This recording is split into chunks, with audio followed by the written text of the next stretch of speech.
Today's daf we're going to be learning is Avodah Zarah daf Ayin Hey. Today is actually a very exciting day for Hadran. We are launching our new website, which has been about a year and a half in progress. And thanks to Rabbi Eric Gould, without which we would not be having a new website. So we very much appreciate his generosity for dedicating the website in memory of his wife, Carol J. Robinson, of 50 years, and he was also a daf learner. And we're very excited. So thank you. And the new website is going to be more smoother, smarter, more personalized experience. You'll be able to get notifications for things that you want notifications for, not for things you don't want. You'll be able to subscribe to your favorite shiurim, the weekly ones or the daf.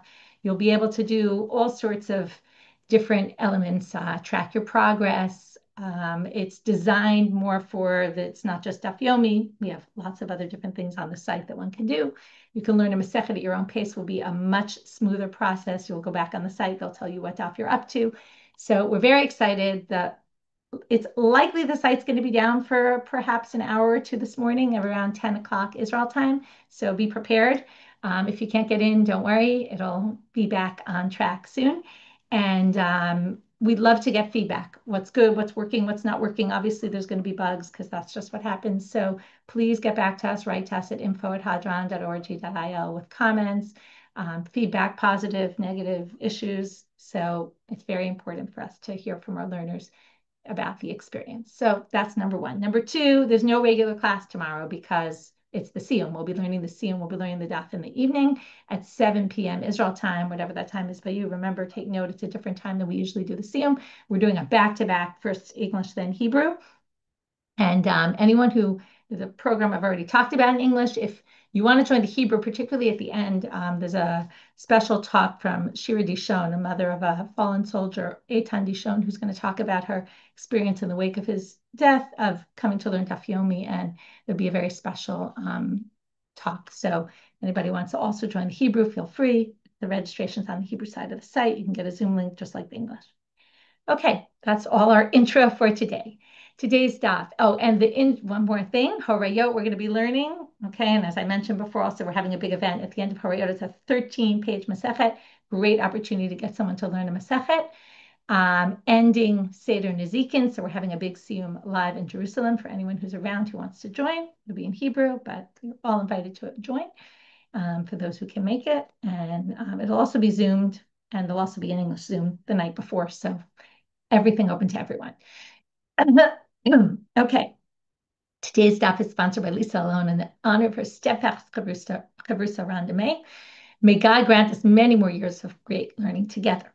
Today's daf is sponsored by Rachel Alexandra Levy in memory of Jack Schuster, father of my chavrusa Rabbi Jordy Schuster. May his memory be for a blessing. And today's daf is sponsored by Adam Dicker in honor of Caroline Hofstadter Dicker on her birthday. Okay, we will get started. So we're in the middle of this concept of niguv. Okay, we're talking about kashering wine presses. As I promised, soon we're going to get to kashering in general, vessels that we use for cooking from non-Jews or for non-kosher food, and we're going to get to that. So what we learned yesterday is there's something called niguv, and now we're trying to understand what niguv is, and we basically talked about that it's water and ashes. This is where we ended yesterday. We ended a little into today's stuff. One said water, one said ashes. We said obviously they both say it's both because the ashes are the cleansing material, the water is you need to clean it with, and just each one focused on a different element because each one was actually talking about the one that goes first. Which one goes first? Well, it depends. One was talking about a wet wine press, where then you add first the afer. I thought today a good way to think about this is when you wash your face. If your face is already wet, you can start with soap. If your face isn't wet, you have to start with water, then soap. Pretty simple. So Rav said b'mayim because he was talking about when it was dry, and then you have to add water first, and then you add the ashes, and obviously at the end you have to add the water.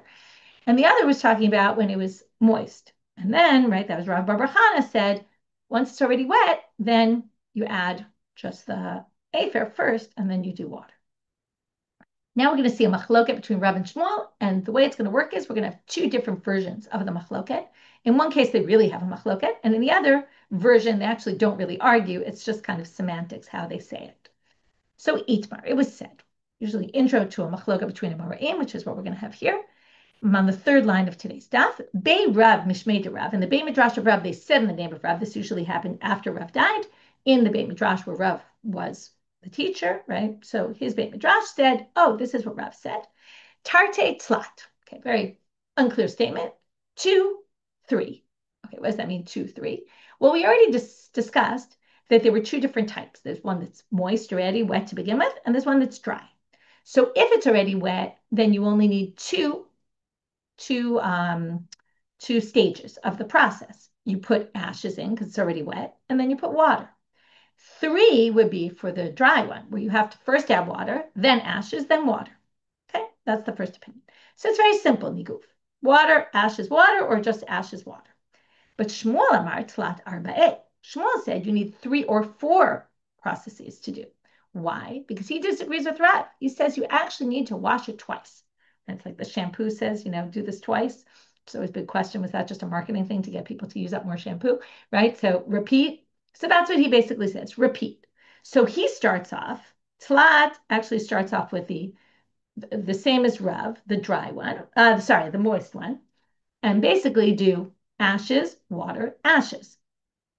Don't you need water at the end? Well, he just doesn't bother mentioning that. That's just to get rid of the ashes the second time. But it's not a critical part of the process, so he didn't mention it. So 3 is ashes, water, ashes. And 4 is water, ashes when you start with something dry. So the main difference between them is, do you need to do the process twice or once? Okay. Bisura matnu hachi. This was the version they learned the sugya in Surah. But in Pumbedita matnu, they had a different version of the machloket Rav and Shmuel. Bei Rav amresh mishmei de Rav tlat arba'eh. Shmuel amar arba'eh chamesh. They add to each number 1 more. So Rav is 3, 4, and Shmuel is 4, 5. So what could this possibly be? Well, if we say 3, then we start with ashes. Again, we're starting with wet because otherwise the one that's going to have less is always going to be the one that doesn't need the water in the beginning. So it's the one that's already moist. Ashes, water, ashes. Notice in this one, he's got the ashes twice. And this time, Rav is the one who doesn't mention water at the end. 4 is water, ashes, again, ending with ashes, okay? No water at the end, but again, obviously you're going to need water at the end. And Shmuel, who adds 1 more to each, just simply adds the water at the end. And that's why the Gemara is going to say below plige. They actually don't disagree in this case. They both think that you need a double process of water, ashes, or ashes, water. But Mar kachashamaya batchai, Mar lo kachashamaya batchai. One mentioned the water at the end, which is Shmuel, and Rav didn't bother mentioning the water at the end process. Now, why is this? If I teach you how to wash your face, I would tell you, okay, if your face is dry, you have to start with water, then, put the soap on, then rinse it off. Theoretically, I really just need to tell you how to soap it. I don't really need to tell you how to rinse it off. Isn't that kind of obvious? So it's not really part of the process because it's already clean. You just have to get it off. I mean, you could say it's part of the cleaning process, and it is because you get off the dirt in that way. But anyway, you can see why someone would not bother mentioning it because it's just kind of obvious and doesn't really need to be said. Next question for today. We're back to kashering, right? This was about describing the process. Now we're back to, again, different materials. How do we kasher them? So bamine, but again, we're still talking about the wine press right now. Until we get to the next Mishnah, we're going to be in kashering implements of the wine press. We're going to have a lot of words that not exactly clear what they mean again, because it's describing words that were used in that time. Already the people who are defining them are not living in that time, but those same implements are using the same language, and therefore there's a lot of different interpretations. But we'll try to stick with kind of one approach here. Ba'amine Rabbi Avahu, Hane Gorge de Aramai Mai. Okay, Gorge de Aramai, they're called akalim in Hebrew. They're these wicker baskets, wicker nets, I would say, that were used in the wine press. They would, it kind of looks like a bit of like a bag kind of thing made out of these ropes. And then that are made of palm or something like that. And they would put the grapes or the olives in there after they treaded on them, or after with the olives they softened them, and then they would put something hard on top of them to get all more liquid out. So how do we kasher these if we get them from Aramai? Aramai is a non-Jew.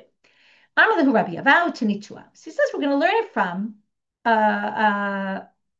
it's a Tosefta in Taharot. Okay, and what we're going to see is what's true. Okay, we'll see this at the end of the Tosefta. What's true for Tum and Tara, for purification from something that became impure, will be the same process you go through for kashering from the wine. Okay, we're going to say it's the same idea. So here we're talking about the gat, which is the wine press, and the badim, which is the Beit Habad, which is the olive press. Because in our issue, we don't care about olives because olives aren't not kosher. But the yenesech is our problem. But in Tum and Tara, it could be either. So the gat and the Beit Habad, the implements, were impure. And the person wanted to purify their olive or wine press. Hadapin, which could be the planks that they would use to put on top, the boards that they would put down to put pressure to get rid the more liquid out.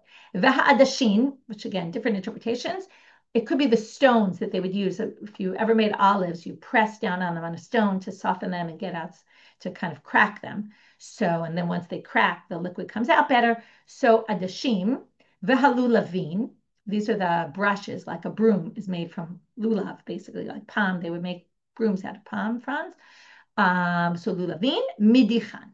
Okay, the first category, all you have to do is rinse because these are not very absorbent materials. The whole issue here is how absorbent is the material.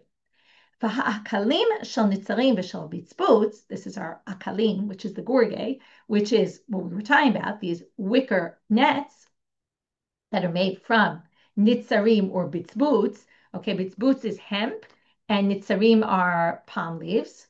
So these minagvan.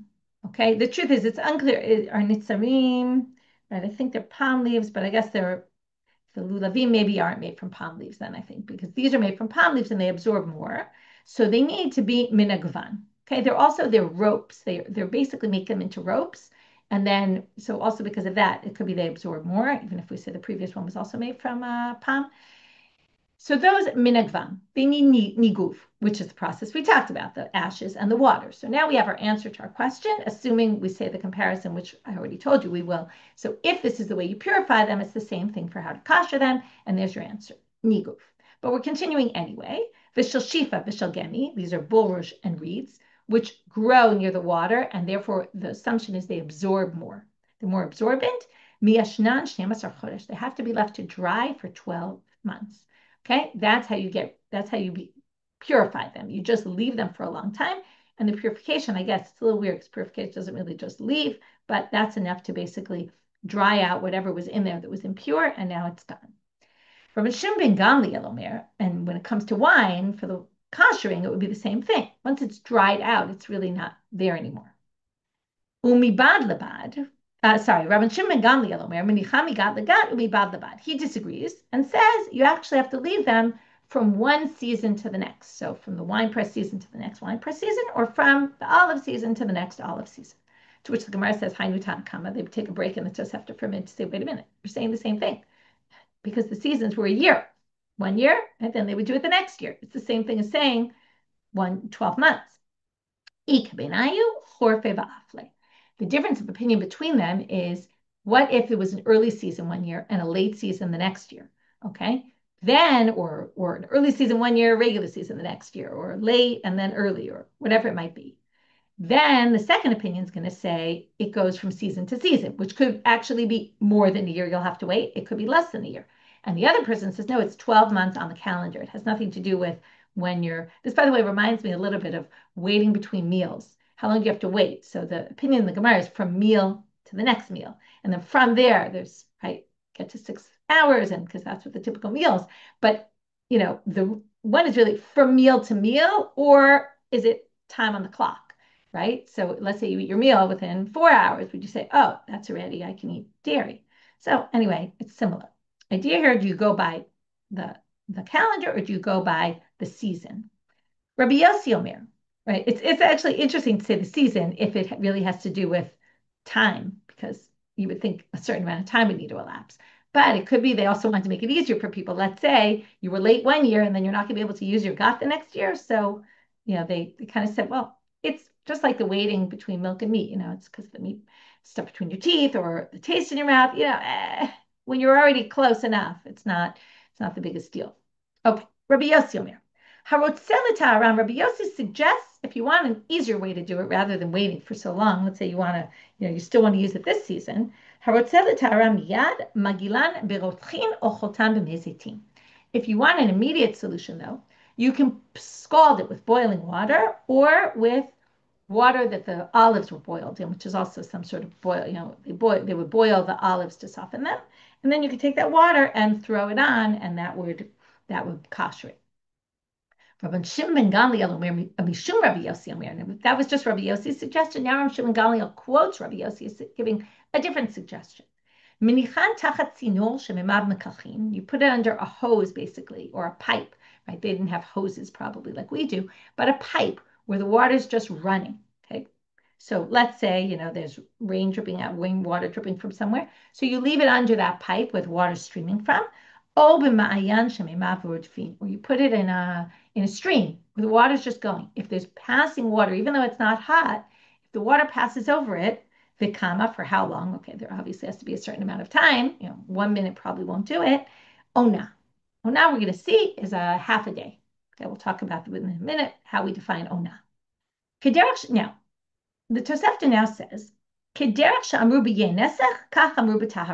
so just like they said, this is the way to kasher things for yenesech, this is what we say for taharot. That's a very strange line, to which the Gemara jumps on it and says, Klape Laya, what do you mean? It should be the reverse.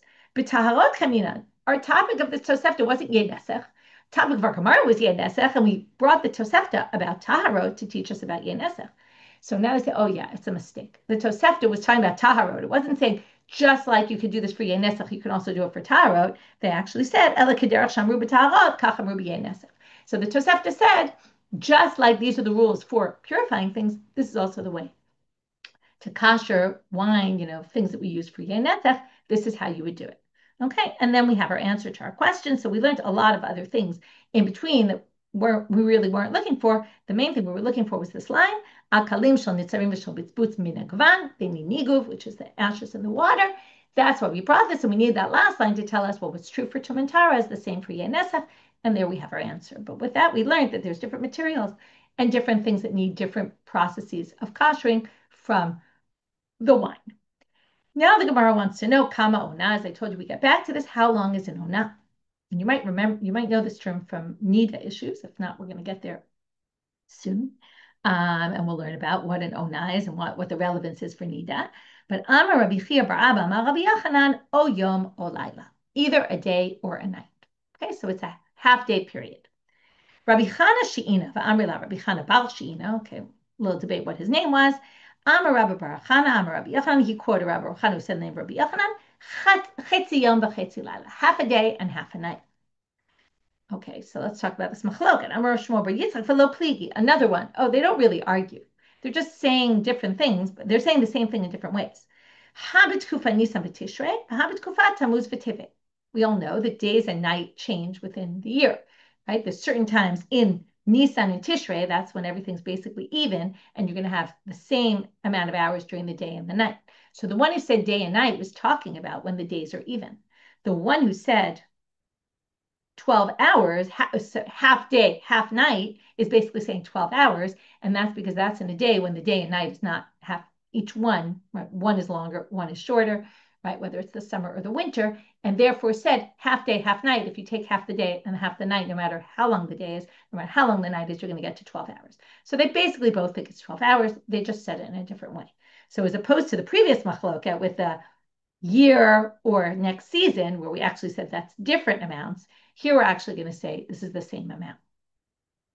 I'm a Rav Yehuda, getting now to other implements, and it's going to be similar. Hane Ravke de Aramai. Okay, the Ravke are these strainers that they would use to strain the yeast from the wine as it was fermenting.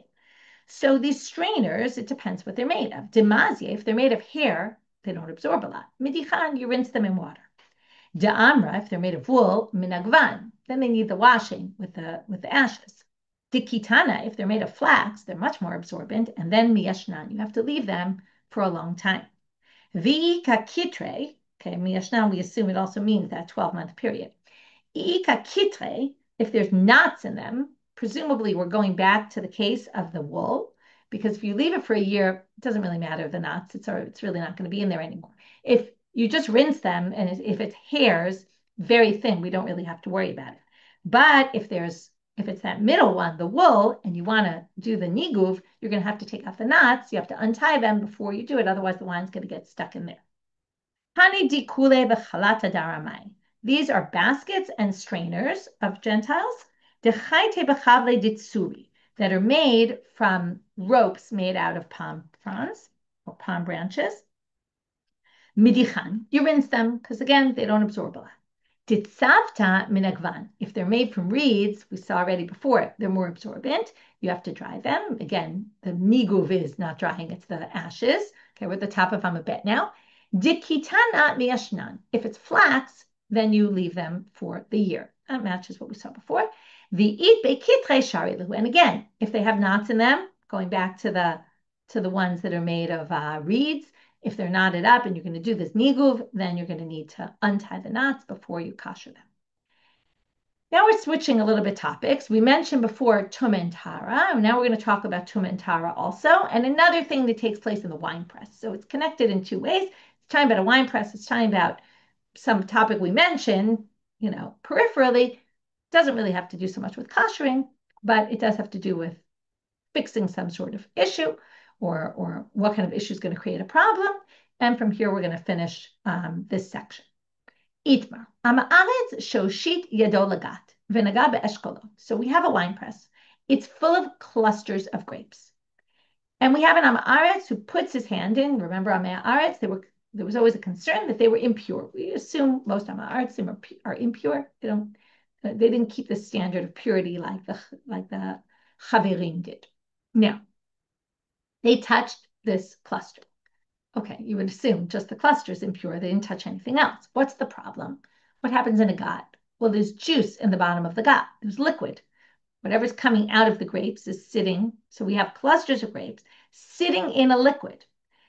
Theoretically, that might mean that everything sitting in that liquid is combined with each other and looked as one item. So like if I, for example, touch liquid, we talked about this before in the Ashboren, you have a pond and then part of it becomes tamei, the whole thing is tamei. So now if we have clusters of grapes sitting in a liquid and we are matame one cluster, is everything tamei or just that cluster? Or we're going to see no one really thinks just that cluster. So let's see. Rabbi and Rabbi Chia, we don't know who said what, but they have a machloket. Chadamar, one said, Eshkol kos svivotav tmeim. That cluster and all the clusters in close proximity to it, and it's right up against it, are also impure. V'cholagat kula tahora, but everything else in the wine press is pure. V'chadamar kol hagat kula nami tmeah. And the other one said, no, the whole gat is impure, everything in it, because the liquid connects everything as one. So now they want to know. They're going to ask a question on the first opinion. Ulamad, from a different source, from a Mishnah in Taharot. Ulamad da'amal, eshkol v'kos svivotav tmeim, v'kol hagat kula tahora. If you're going to say that only the eshkolot right near, only the clusters right near it, but nothing else, how is this any different from what it says in the Mishnah? Shevet shenimsa berechayim, eino metamei ela makom haga'o. Now here we're talking about tumah and tara. We have a sheret, it's a dead creature that passes tumah. If it's found in the rechaim, now the rechaim, according to Rashi, we're talking about not a rechaim where you grind, a mill where you grind flour, but we're talking about a mill where they would grind the olives, okay, where they would basically kind of crush them in order to start getting out the liquid. So if you have a sheretz in there, where again, what do you have? Olives with liquid, sitting in a liquid. Eino metamei ela makom haga'o. So first of all, if it's in the rechaim right now without any liquid, and it's just you put them in to start crushing them, there's no liquid yet, wherever it touched, the sheretz touched, that's impure, nothing else. But if there was already liquid coming out of the olives and it was sitting in liquid in that crusher, hakol tamei, everything is impure. So how do you explain the opinion that said just the clusters nearby? Shouldn't this be exactly the same as the olives? To which they answer, no, it's not the same. Hatam lo mafsik v'lo midi, hacha mafsike eshkolot. There you just have single olives. They're not attached to each other. They're not in clusters. So they're all just sitting in the liquid, and therefore they're all viewed as one. But here you have cluster, cluster, cluster, cluster, cluster. Each cluster kind of separates between itself and the next cluster. So they're viewed, actually, it's almost because there's grouped items in there. It's actually a little hard to understand exactly why this makes a difference. But it seems because they're grouped in clusters, and there's even like something external, which is the stuff connecting all the items to the cluster, that creates a separation. And that's why, now, here comes the tricky part, which the commentaries all ask, which is, not all, but a bunch of them ask, well, if that's the case, then theoretically only the one cluster should be a problem. Why are the clusters immediately surrounding it a problem? So that's a good question. I'll offer a possible suggestion, which is maybe if the Amaretz touched that, we're concerned that maybe he touched the ones right nearby also, and therefore we'll forbid those as well. Right? Anyway, this whole thing is just, right? We don't even know for sure he was temporary, but we're going to be concerned maybe, and then maybe he touched something really around it. Or maybe you need a cluster to separate it from the other one, and maybe the one right next to it is not separated, but that one separates it from the one beyond it. Okay, so that's how we have this machlok. So we can explain it, and now we're going to have a ruling about what we actually do in Israel. Orule Rabbanan Rabbi Yirmiyah, the rabbis in Israel taught Rabbi Yirmiyah because he was living in Israel. They taught him the Amrila Liberate Rabbi Yirmiyah. Some people say they taught his son.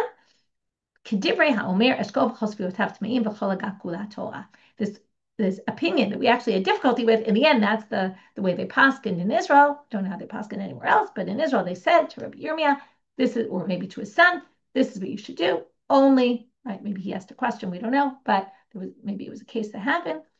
Only the eshkolot, the clusters around, they're not all viewed as one continuum. New Mishnah. From here we start the last topic of our Masechet, very exciting. Laws of kashered. Very interesting topic. Already from the first line of the Mishnah, there's already some disagreement about how to read this Mishnah, which makes it interesting. One of the key topics I know in my house with my kids, like there's this huge confusion between kashering and toveling, and what's the connection between them, and how do they fit together, and where they learn from. In fact, they're actually all learned from the same pasuk, which makes it super interesting. And we're going to learn that today. We're going to see the source, and you're going to see why people confuse them a little bit, because it is a little confusing. And we're going to try to make order out of it. So the situation is, right, not like nowadays where normally the general situation would be if you need to kasher something, usually it's because you messed something up. You don't usually buy an already used pot from a non-Jew, although you could go on vacation and want to kasher something, that was used by a non-Jew, that for sure. But here we're talking about purchasing. It's less likely you're going to purchase a used item, but it could be you did that. So you purchase a used item from a non-Jew. Remember the whole source for this? Let's just talk about it. Where does this come up? In Bamidbar, chapter 31, there's this war with the Midianim after the whole story with Bilam, which led to the Baal Peor and all that. And then they have this war later on with the Midianim, and they end up with all their stuff. Okay, so they didn't actually purchase them. They took them in war, and they have all these vessels. And then they get a commandment, what you're supposed to do to kasher the vessels. I'll read you the pasuk first. Anything that went through fire has to be brought through fire. V'taher, and it will be purified. But it should go in waters of nida. We'll talk about that. It sounds like mikvah.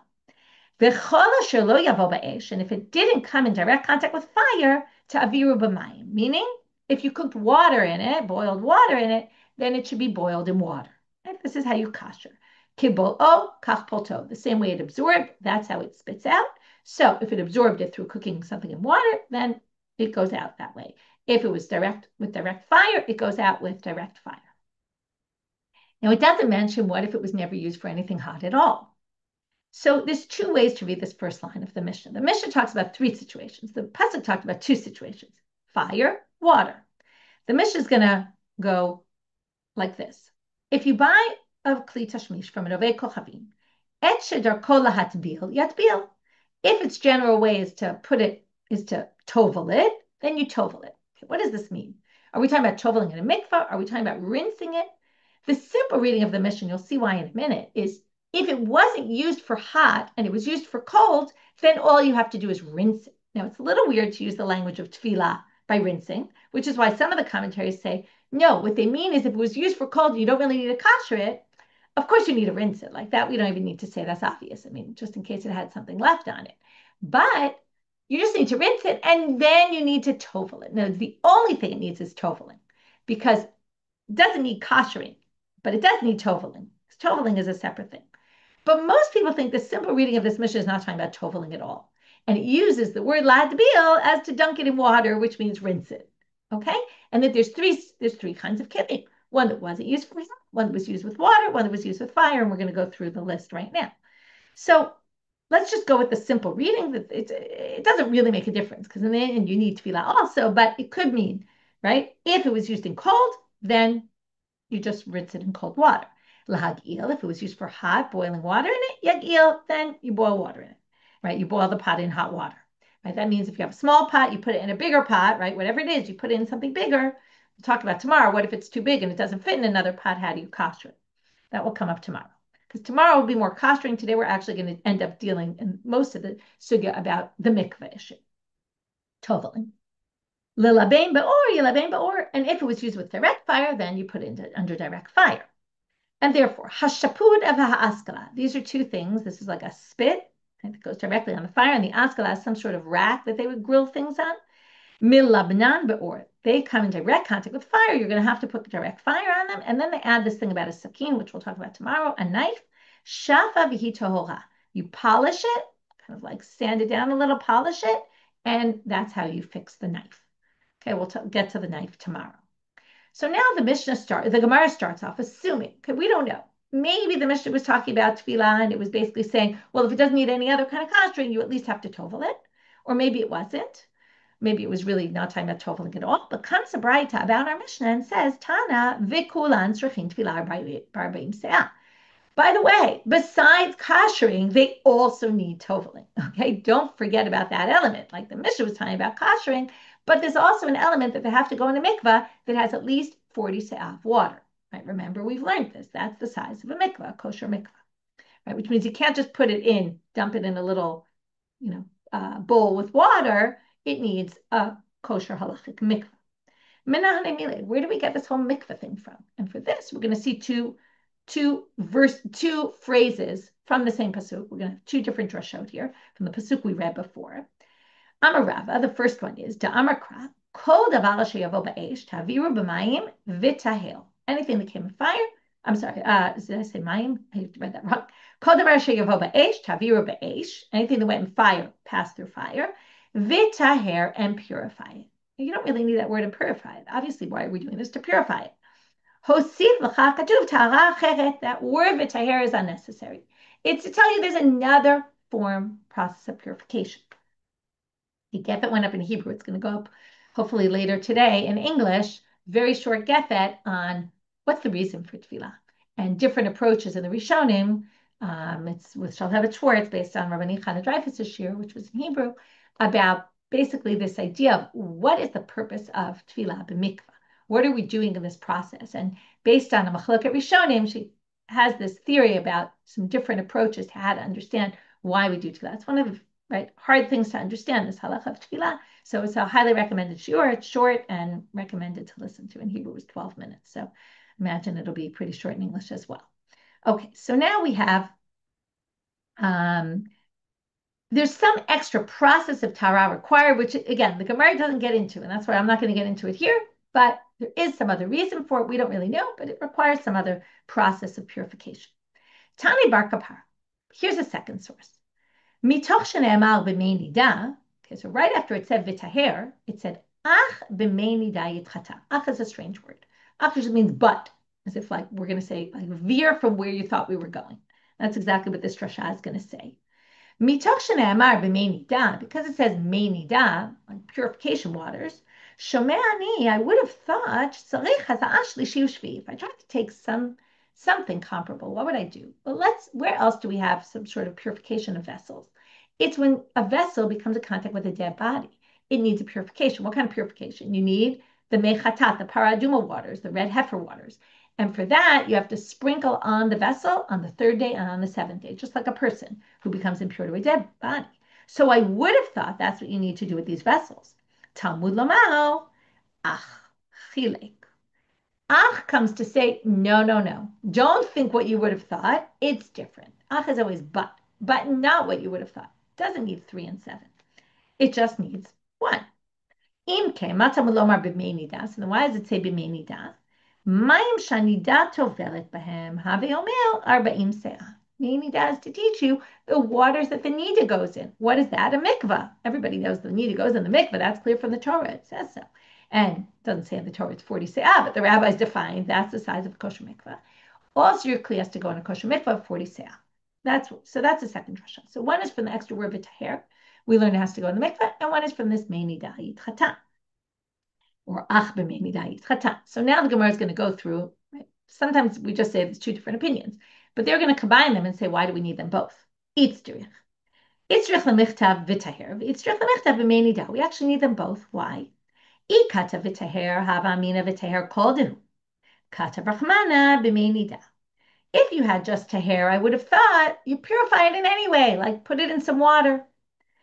Kata brachmana b'mei nida, so that you know, no, it has to go in a kosher mikvah, 40 se'ahs worth. V'ikata brachmana b'mei nida, hava amina haref shemesh k'nida. If you just said b'mei nida, I would have thought that all the laws are like a nida.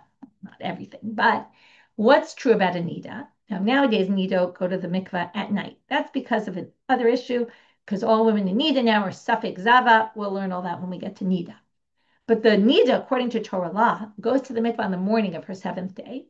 And when the sun sets, according to the Torah, she becomes pure, which is when the 3 stars come out. So you might have thought that when I put a vessel in the mikvah, it's just like a nida, that I put it in any time of day, but I have to wait until sunset, until 3 stars come out. Therefore, kata rachmana v'taher la'alter.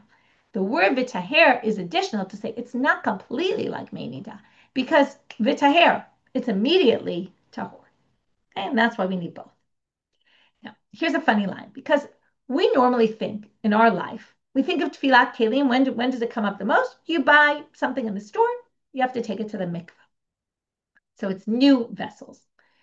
To the Gemara, that was not the obvious case. The obvious case was you have to do tefillah b'mikvah if you buy a vessel from a non-Jew, a used one, because that's what the Torah was talking about. They took these vessels that the non-Jews used. They had to do 2 things to them. They had to kasher them, and they had to tovel them in the mikvah. Okay, one of the things that comes up in Geffen is this machloket, whether the tefillah has to be first or not, and that affects a little bit about how you view the process of tefillah. But again, I'm not going to get into that right now. But basically, it needs 2 processes, this used vessel. So comes Rav Nachman and he says, what we usually think of tefillah is, Amar Rav Nachman, Amar Rabbi Avahu, afilu kelim chadashim b'mashma. You should know that this also applies to new vessels, okay, right? If I would have asked you, you would have said the main halacha is new, and then, oh, well, also if you take an old one. But no, the real halacha comes from the Torah of old vessels, used vessels. But he's saying even new ones. How do I know that new ones need to go to the mikvah? It's like the chiddush for him. Interesting proof.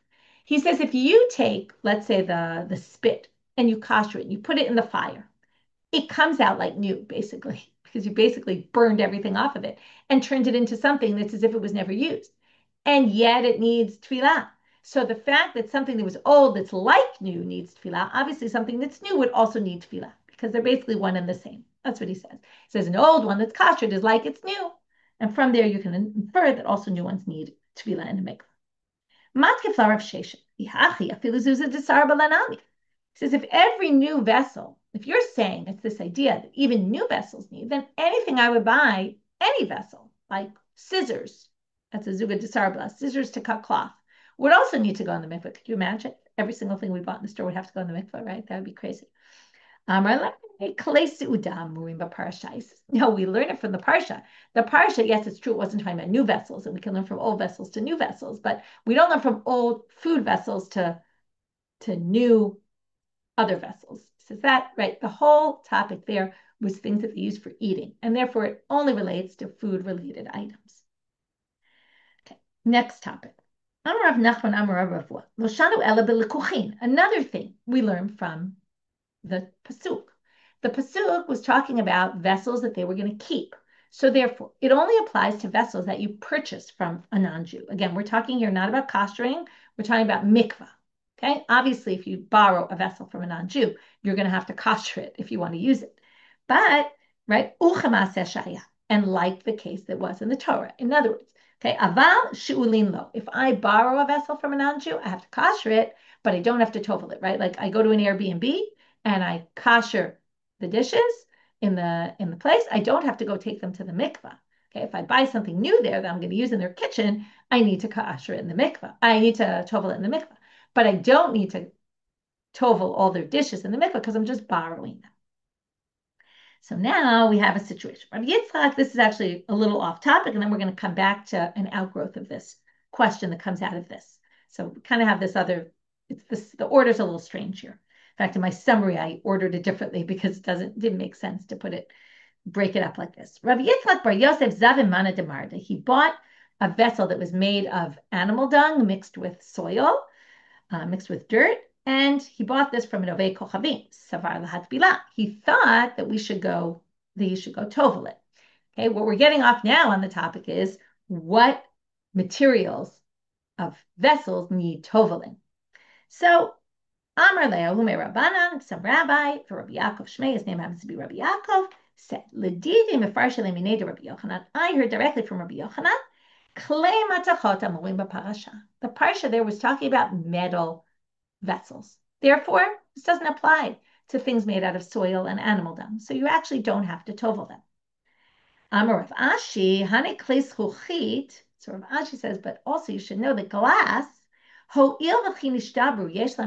they break, you can fix them kind of the same way that you would fix a metal, right? By using heat. So it's actually like metal implements, and therefore glass vessels need to be toveled just like metals do.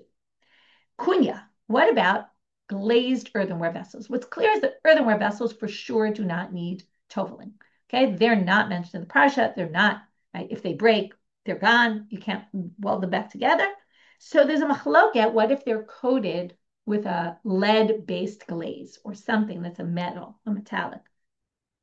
They have a debate about this. One said it's like it starts, which is it started out as an earthenware vessel, and therefore it's earthenware, and it doesn't need toveling. And the other one said kisafo. No, you added to it metal, and that's what's covering it in the end, so that's what's more important, and that's what determines. The hilchata kisafo, and we paskin actually, if it does have a glaze on it, that's metal or metallic based, then it does need a mikvah. Now, as I said, we're going back now. We were talking about bought, not borrowed. What about if you got it as an item as a collateral? So you gave a loan to a non-Jew. They gave you a pot. Can you use it? Do you have to tovel it? Mashkanta mai. This is very similar to many things we've seen in our Masechet, where somebody brings an example. He says, I saw a case with my father. He got an item as collateral from a non-Jew, a silver goblet. He toveled it, and then he drank from it. And I didn't know, though, is it because he views a collateral as if it's a sale, and therefore any collateral would have to be like this? You need to tovel it. Or because he could tell that when the guy brought him the collateral, he was never really intending to pay back the loan. He was basically intending that you keep the item as collateral. So he didn't know then what you say about a regular collateral, that it wasn't so clear they were leaving it with you permanently. Would you have to or not? And we're left with an answer. Tana Rabbanan. We're now going to quote a Braita that really only interests us the end part. The beginning part is really just a repeat of what we saw in our Mishnah, although the whole problem with our Mishnah was it brought three cases, and we weren't sure if the first was something cold and that needs to be rinsed, or the first was it needs to be toveled in a mikvah because it doesn't really need kashering. In this case, we're going to have four. It's going to start with mikvah, cold, hot water, and then fire. But the real important part that we're going to delve into is the last part. So the beginning is very simple. It's just a repeat. Tana Rabbanan. Halokach klei tashmish min ovdei kochavim. If you buy a vessel from a non-Jew, dvarim shelo nishtamesh b'hem, if they never used them before, matbilan v'hem tolim. Okay, those don't need anything. They've never been used, but they do need tefillah and a mikvah. You just don't need any sort of kashering process. Dvarim shenishtamesh b'hem al-yidei tzonein, if they were used for cold, like kigon kosot, kitoniot, utzlochiot, right? So any sort of cup or any sort of jug that only cold things went into, midichan umatbilan behem tori. You rinse them and you put them in the mikvah and everything's good. Dvarim shenishtamesh b'hem al-yidei chamin, if you used hot water, kigon hayorot hakumkum esinum nechameh chamin. Okay, all sorts of implements where they would boil water in them. Okay, a yoreh is a big cauldron, a kumkusim is a hot water boiler, and mechameh chamin is a samovar. If you've ever seen those. I'm sure you've seen them. You just might not know what they're called. You can Google them. samovar. It's another like hot water boiling ancient thing. Mag'ilan umatbilan behin tolin. So you do have to do hagala, which is what we call the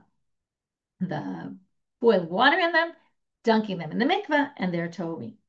דברים שנשתמש בהן על ידי האור, things that we use with direct fire, כגון השפודים והאסכולות, the ones we saw before, the spits and the racks, מלבנן ומטבילן והן טהורים. So there you have to come in contact with direct fire, and you have to put them in the mikveh, and they're pure.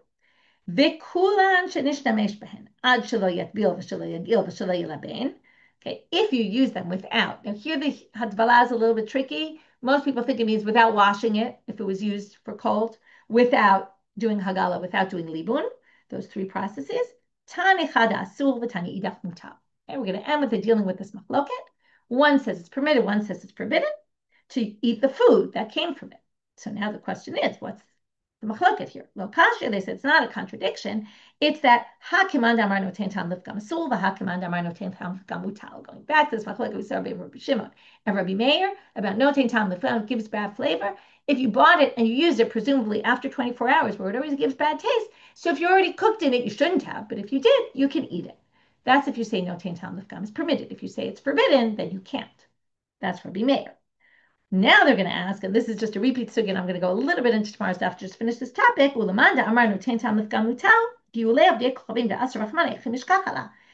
say noten tam lifgam is permitted, then why do you even need to bother kashering ever? Just wait 24 hours. So when the Torah said you have to kasher them, the Torah was actually talking about ones that were used within 24 hours. So that whole section, we would have thought, just wait 24 hours. Now they're saying, if you want to use it tonight, you just got your vessels, they use them already today, well, kasher them. Delab noten tam lifgam, because then it doesn't impart bad taste yet, right? The point is, once time passes, it imparts bad taste. Mikam va'elach lishtere, so wait, if you did it, you don't have to kasher? That would be crazy, right? I could go to an Airbnb. If it wasn't used in the last 24 hours, I don't even need to kasher it. No, they said, we're going to make you kasher all of them because maybe it was used within 24 hours, or maybe you'll think that if I don't have to kasher this one, I don't have to kasher that one. So we just make you kasher all of them. Ve'idach, last line. What if the one who said noten tam lifgam is forbidden, what if they read the Torah the same way? That the Torah was only talking about Kedera bat Yoma. So why would they forbid Kedera bat Yoma? Why would it be permitted? Why would only a bat Yoma? Okay, because in that, why would you have to kasher that? Idach Kedera bat Yoma nami mifram pagma. He says even that is noten tam lifgam somewhat. Okay, and that's how he will read the pasuk. If you say the Torah is only talking about bat Yoma, then he will say that's, and from there he gets to noten tam lifgam is forbidden. How could you say that? Noten tam lishvach. So he would say, no. Even within 24 hours, there's some bad taste, right? If you put it 12 hours later, it already tastes kind of bad. It's been sitting there a while, and that's how we read the pasuk. We saw this whole sugya before. Okay, quick summary. And before I do the summary, I just want to remind everyone, I think I forgot to say at the beginning of class, there's no class tomorrow because the siyum is, maybe I did say it, but there's no class tomorrow morning. Siyum is at night. We'll learn the daf together then. The first thing we did today was talk about niguv. What is niguv? What's the process of machloket Rav and Shmuel? Or maybe there's really no machloket, two different versions of the machloket. From there, we got into different implements of the winepress. How do we kasher them? From there, we got to kashering in general. What's the source? Really, we talked about more so the source for kashering, but also what's the source for tefillah in the mikveh? What's the interplay between them and how they both come out of the same psukim, but from different words in the pasuk? And that's basically what we covered today. And we'll continue with this idea of kashering in tomorrow's class when we finish at the siyum. Looking forward to seeing you all there tomorrow night.